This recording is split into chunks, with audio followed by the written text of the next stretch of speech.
All right, for anybody wondering what the inside of a TLE sidecar looks like, you got 3 bolts back there, and then 4 bolts that the seat sits on, 4 holes. And then there's an extra little cubby up there, so lots of space.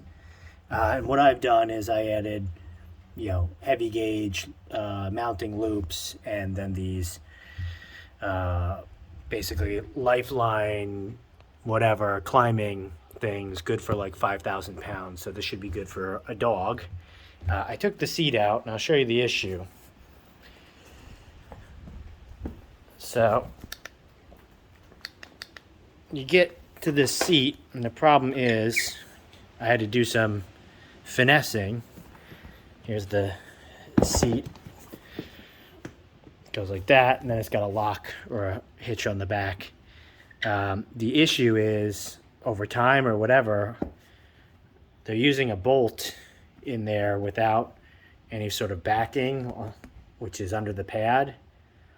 And so 3 out of 4 of these spin.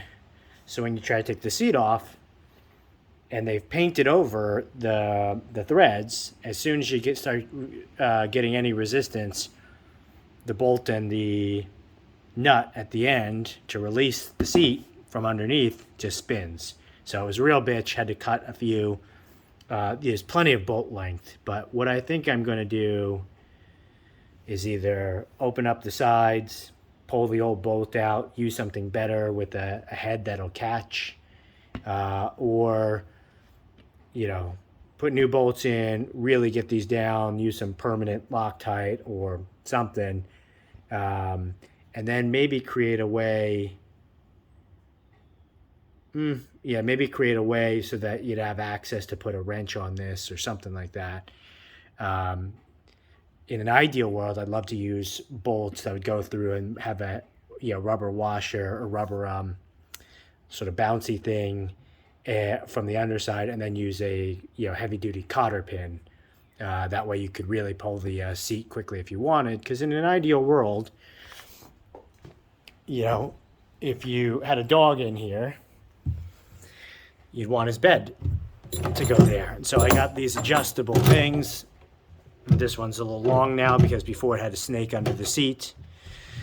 And then come up. And so you just want it so that, and we'll shorten this a little bit, but this is the back of the dog, and then the front is the same. The dog is mounted from 2 points. They can look left, they can look right, they can go forward, they can go back a little bit, but they can't actually, exit. So we'll see. Project. All right, project's finished. What I ended up doing was using the washers that have teeth on both sides of the wood part of the seat within. I did have to pull the sides of the leather using a staple ripper puller. Thankfully I had a nice stapler, heavy duty upholstery stapler or carpentry stapler, whatever, to tighten the seat back up. But used those washers, and then did new grade 8 hardware with washers, etc. And what that should do is, since I'm not going to paint over the threads, that should make it so it's easy enough to remove the seat if you wanted to. Not quickly, but relatively quickly. The main issue with the old stuff was, again, the threads were painted over, so the nuts would instantly catch.